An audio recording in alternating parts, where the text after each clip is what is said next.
अष्टक वर्ग कथन। सूर्य जन्मकालिक स्वाश्रित राशि से 1, 2, 10, 4, 8, 11, 9, 7 इन स्थानों में शुभ होता है। मंगल और शनि से भी इन्हीं स्थानों में रहने पर वो शुभ होता है। शुक्र से 7, 12, 6 में, गुरु से 9, 5, 11, 6 में, चंद्रमा से 10, 3, 11, 6 में, बुध से इन्हीं 10, 3, 11, 6 स्थानों में और 12, 5, 9 में भी वो शुभ होता है। लग्न से 3, 6, 10, 11, 12, 4 इन स्थानों में सूर्य शुभ होता है। चंद्रमा लग्न से 6, 3, 10, 11 स्थानों में, मंगल से 2, 5, 9 सहित इन्हीं 6, 3, 10, 11 स्थानों में, अपने स्थान से 3, 6, 10, 11, 7, 1 में, सूर्य से 3, 6, 10, 11, 7, 8 में, शनि से 6, 3, 11, 5 में, बुध से 5, 3, 8, 1, 4, 7, 10 में, गुरु से 1, 4, 7, 10, 8, 11, 12 में और शुक्र से 4, 5, 9, 3, 11, 7, 10 इन स्थानों में शुभ होता है। मंगल सूर्य से 3, 6, 10, 11, 5 में, लग्न से 3, 6, 10, 11, 1 में, चंद्रमा से 3, 6, 11, 1 में, अपने आश्रित स्थान से 1, 4, 7, 10, 8, 11, 2 में, शनि से 9, 8, 11, 1, 4, 7, 10 में, बुध से 6, 3, 5, 11 में, शुक्र से 6, 11, 2, 8 में और गुरु से 10, 11, 12, 6 स्थानों में शुभ होता है। बुध शुक्र से 5, 3 सहित 2, 1, 8, 9, 4, 11 स्थानों में, शनि और मंगल से 10, 7 सहित 2, 1, 8, 9, 4 और 11वें स्थान में, गुरु से 12, 6, 11, 8वें स्थानों में, सूर्य से 9, 11, 6, 5, 12वें स्थानों में, अपने आश्रित स्थान से 1, 3, 10, 9, 11, 6, 5, 12वें स्थानों में, चंद्रमा से 6, 10, 11, 8, 4, 10 में और लग्न से 1 तथा पूर्वोक्त 6, 10, 11, 8, 4, 10 स्थानों में शुभ होता है। गुरु मंगल से 10, 2, 8, 1, 7, 4, 11 स्थानों में, अपने आश्रित स्थान से 3 सही पूर्वोक्त 10, 2, 8, 1, 7, 4, 11 स्थानों में, सूर्य से 3, 9 सहित पूर्वोक्त 10, 2, 8, 1, 7, 4, 11 स्थानों में, शुक्र से 5, 2, 9, 10, 11, 6 स्थानों में, चंद्रमा से 2, 11, 5, 9, 7वें में, शनि से 5, 3, 6, 12वें में, बुध से 9, 4, 5, 6, 2, 10, 1, 11वें में तथा लग्न से 7 सहित पूर्वोक्त 9, 4, 5, 6, 2, 10, 1, 11 स्थानों में शुभ होता है। शुक्र लग्न से 1, 2, 3, 4, 5, 11, 8, 9 स्थानों में, चंद्रमा से भी इन्हीं स्थानों में 2, 1, 3, 4, 5, 11, 8, 9 और 12वें स्थान में, अपने आश्रित स्थान से 10 सहित उक्त 1, 2,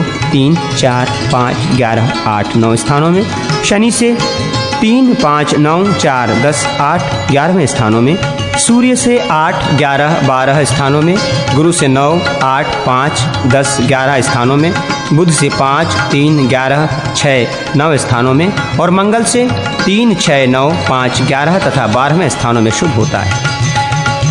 शनि अपने आश्रित स्थान से 3, 5, 11, 6 में, मंगल से 10, 12 सहित पूर्वोक्त 3, 5, 11, 6 स्थानों में, सूर्य से 1, 4, 7, 10, 11, 8, 2 में, लग्न से 3, 6, 10, 11, 1, 4 में, बुध से 9, 8, 11, 6, 11, 10, 12 में, चंद्रमा से 11, 3, 6 में, शुक्र से 6, 11, 12 में और गुरु से 5, 11, 6 स्थानों में शुभ होता है। उपर्युक्त स्थानों में ग्रह रेखाप्रद और अनुक्त स्थानों में बिंदुप्रद होते हैं। जो ग्रह लग्न या चंद्रमा से वृद्धि या उपचय स्थान 3, 6, 10, 11वें स्थान में हो या अपने मित्र ग्रह में उच्च स्थान में तथा स्वराशि में स्थित हो, उनके द्वारा शुभ फल की अधिकता होती है।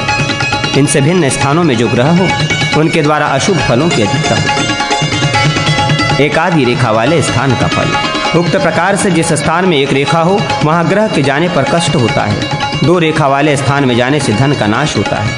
3 रेखा वाले में जाने से क्लेश होता है। 4 रेखा वाले स्थान में ग्रह के पहुँचने में मध्यम फल होता है। शुभ अशुभ फल की तुल्यता होती है। 5 रेखा वाले स्थान में सुख की प्राप्ति, 6 रेखा वाले में धन का लाभ, 7 रेखा वाले स्थान में सुख तथा 8 रेखा वाले स्थान में 4 वर्ष ग्रह के जाने पर अभिष्ट फल की सिद्धि होती है। आजीविका कथन। जन्मकालिक लग्न और चंद्रमा से 10वें स्थान में यदि सूर्य आदि ग्रह हो तो क्रम से पिता माता, शत्रु, मित्र, भाई, स्त्री और नौकर के द्वारा धन का लाभ होता है। जन्म लग्न, जन्मकालिक चंद्र तथा जन्मकालिक सूर्य, इन तीनों से दशम स्थान के स्वामी जिस नवमांश में हो, उस नवमांश के अधिपति की वृत्ति से आजीविका समझनी चाहिए तथा उक्त दशम स्थानों के स्वामी सूर्य के नवमांश में हो तो तृण, पत्र, पुष्पादि, सुवर्ण, औषध, ऊन, ऊनी वस्त्र तथा रेशम आदि से जीविका समझे। चंद्रमा के नवमांश में हो तो खेती, जलज, मोती, मूंगा, शंख, सीप आदि और स्त्री के द्वारा जीविका चलती है। मंगल के नवमांश में हो तो धातु, अस्त्र शस्त्र और साहस से जीवन निर्वाह होता है। बुध से नवमांश में हो तो काव्य, शिल्प कलादि।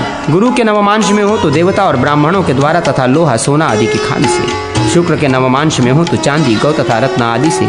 शनि के नवमांश में हो तो परपीड़न, परिश्रम और नीच कर्म द्वारा धन की प्राप्ति होती है। राजयोग का वर्णन। शनि, सूर्य, गुरु और मंगल ये चारों यदि अपने अपने उच्च में हों और इन्हीं में कोई एक लग्न में हो, इन चारों लग्नों में जन्म लेने वाले बालक राजा होते हैं।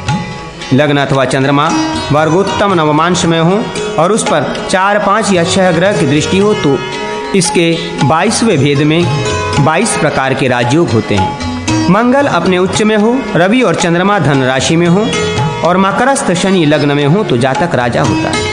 उच्च मेष का रवि लग्न में हो, चंद्रमा सहित शनि सप्तम भाव में हो, बृहस्पति अपनी राशि धनु या मीन में हो तो जन्म लेने वाला राजा होता है। शनि अथवा चंद्रमा अपने उच्च राशि का होकर लग्न में हो, पष्ट भाव में सूर्य और बुध हो, शुक्र तुला में, मंगल मेष में और गुरु कर्क में हो तो इन दोनों लग्नों में जन्म लेने से शिशु राजा होते हैं। उच्चस्थ मंगल यदि चंद्रमा के साथ लग्न में हो तो भी जातक राजा होता है।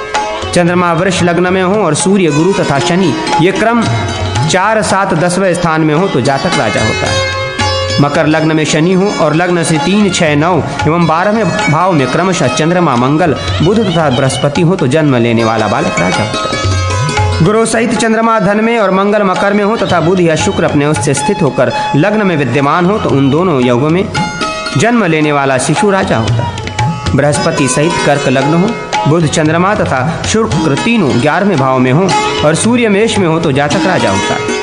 चंद्रमा सहित मीन लग्न हो, सूर्य, शनि, मंगल ये क्रम से सिंह, कुंभ और मकर में हो तो उत्पन्न बालक राजा। मंगल सहित मेष लग्न हो, बृहस्पति कर्क में हो अथवा कर्कस्थ बृहस्पति लग्न में हो तो जातक नरेश होता है। मंगल और शनि पंचम भाव में, गुरु, चंद्रमा तथा शुक्र चतुर्थ भाव में और बुध कन्या लग्न में हो तो जन्म लेने वाला शिशु राजा होता है। मकर लग्नी में शनि हो तथा मेष, कर्क, सिंह ये अपने अपने स्वामी से युक्त हो।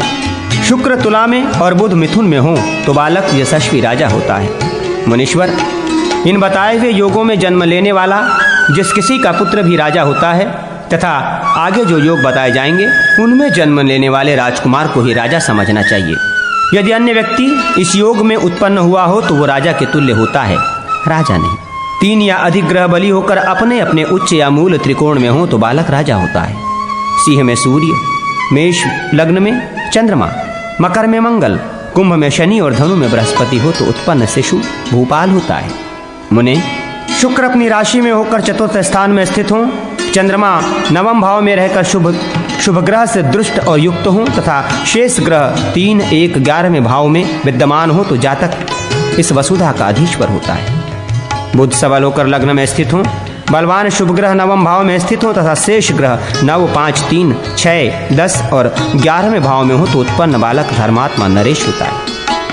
चंद्रमा, शनि और बृहस्पति क्रमशः 10वें, 11वें तथा लग्न में स्थित हो, बुध और मंगल द्वितीय भाव में तथा शुक्र और रवि चतुर्थ भाव में स्थित हो तो जातक भूपाल होता है। वृष लग्न में चंद्रमा, द्वितीय में गुरु, 11वें में शनि तथा शेष ग्रह भी स्थित हो तो बालक नरेश होता है। चतुर्थ भाव में गुरु, 10वें भाव में रवि और चंद्रमा, लग्न में शनि और 11वें भाव में शेष ग्रह हो तो उत्पन्न शिशु राजा होता है। मंगल और शनि लग्न में हो, चंद्रमा, गुरु, शुक्र, रवि और बुध ये क्रम से 4, 7, 9, 10 और 11वें में हो तो ये सब ग्रह ऐसे बालक को जन्म देते हैं जो भावी नरेश होता है। मुनीश्वर, ऊपर कहे हुए योगों में उत्पन्न मनुष्य के 10वां भाव या लगन में जो ग्रह हो उसकी दशा अंतर्दशा आने पर उसे राज्य की प्राप्ति होती है। इन दोनों स्थानों में ग्रह ना हो तो जन्म समय में जो ग्रह बलवान हो उसकी दशा में राज्य लाभ समझना चाहिए तथा जो ग्रह जन्म समय में शत्रु राशि या उस अपनी नीच राशि में हो उसकी राशि में क्लेश, पीड़ा आदि की प्राप्ति होती है। अवश्य योग कथन। समीपवर्ती 2 केंद्र स्थानों में ही रवि से शनि पर्यंत सब ग्रह हो तो गदा नामक योग होता है। केवल लग्न और सप्तम 2 ही स्थानों में सब ग्रह हो तो शकट योग होता है। दशम और चतुर्थ में ही सब ग्रहों की स्थिति हो तो विहग पक्षी योग होता है। 5, 9 और लग्न इन 3 ही स्थानों में सब ग्रह हो तो श्रृंगाटक योग होता है। इसी प्रकार यदि लग्न भिन्न स्थान से त्रिकोण स्थान में ही सब ग्रह हो तो हल नामक योग होता है। लग्न और सप्तम में सब शुभ ग्रह हो अथवा चतुर्थ दशम में सब पाप ग्रह हो तो दोनों स्थितियों में वज्र योग होता है। इसके विपरीत यदि लग्न सप्तम में सब पाप ग्रह अथवा चतुर्थ दशम में सब शुभ ग्रह हो तो यव योग होता है। यदि चारों केंद्रों में सब शुभ और पाप ग्रह मिलकर बैठे हों तो कमल योग होता है। और केंद्र स्थान से बाहर चारों फणकर अथवा चारों आपलोक्लिम स्थानों में ही सब ग्रह स्थित हो तो वापी नामक योग होता है। लग्न से लगातार 4 स्थान 1, 2, 3, 4 में ही सब ग्रह मौजूद हो तो युपयोग होता है।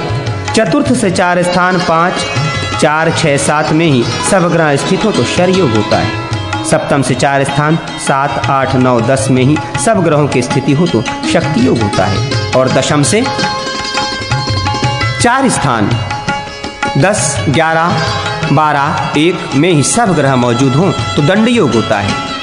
लग्न से क्रमशः 7 स्थानों 1, 2, 3, 4, 5, 6, 7 में सब ग्रह हों तो 9 का योग चतुर्थ भाव से आरंभ करके लगातार 7 स्थानों में 7 ग्रह हों तो कूट योग। सप्तम भाव से आरंभ करके लगातार 7 स्थानों में 7 ग्रह विद्यमान हो तो शत्र योग। और दशम से आरंभ करके 7 स्थानों में सब ग्रह स्थित हो तो चाप नामक योग होता है। इसी प्रकार केंद्र भिन्न स्थान से आरंभ करके लगातार 7 स्थानों में सब ग्रह हों तो अर्धचंद्र नामक योग होता है। लग्न से आरंभ करके 1 स्थान का अंतर देकर क्रमशः 1, 3, 5, 7, 9 और 11 इन 6 स्थानों में ही सब ग्रह स्थित हो तो चक्र नामक योग होता है। और द्वितीय भाव से लेकर 1 स्थान का अंतर देकर क्रमशः 6 स्थानों 2, 4, 6, 8, 10, 12 में ही सब ग्रह मौजूद हों तो समुद्र नामक योग होता है। 7 से 1 स्थान तक में सब ग्रहों के रहने पर क्रमशः वीणा आदि नाम वाले 7 योग होते हैं। जैसे 7 स्थानों में सब ग्रह हों तो वीणा, 6 स्थानों में सब ग्रह हों तो दाम, 5 स्थानों में सब ग्रह हों तो पाश, 4 स्थानों में सब ग्रह हों तो क्षेत्र, 3 स्थानों में सब ग्रह हों तो शूल, 2 स्थानों में सब ग्रह हों तो युग और 1 स्थान में सब ग्रह हों तो गोल नामक योग होता है। सब ग्रह चर राशि में हो तो रज्जु, इतर राशि में हो तो मुसल और द्विस्वभाव में हो तो नल नामक योग होता है। सब शुभ ग्रह केंद्र स्थानों में हो तो माला और सब पाप ग्रह केंद्र स्थानों में हो तो सर्प नामक योग होता है। इन योगों में जन्म लेने वालों के फल, रज्जु योग में जन्म लेने वाला बालक ईर्ष्यावान और राह चलने वाला यात्रा करने या घूमने फिरने की इच्छा वाला होता है। मुसल योग में उत्पन्न शिशु धन और मान से युक्त होता है। नल योग में उत्पन्न पुरुष अंगहीन, स्थिर बुद्धि और धनी होता है। माला योग में पैदा हुआ मानव भोगी होता है तथा सर्प योग में उत्पन्न पुरुष दुख से पीड़ित होता है। वीणा योग में जिसका जन्म हुआ हो वो मनुष्य सब कार्यों में निपुण तथा संगीत और नृत्य में रुचि रखने वाला होता है।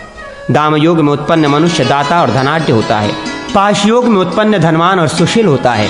केदार क्षेत्र योग में पैदा हुआ खेती से जीविका चलाने वाला होता है तथा शूल योग में उत्पन्न पुरुष शूरवीर, शस्त्र से आघात न पाने वाला और अधन धनहीन होता है।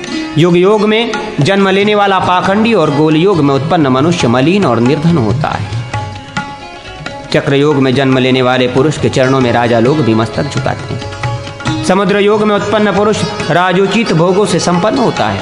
अर्धचंद्र में पैदा हुआ बालक सुंदर शरीर वाला तथा चाप योग में उत्पन्न शिशु सुखी और शूरवीर होता है।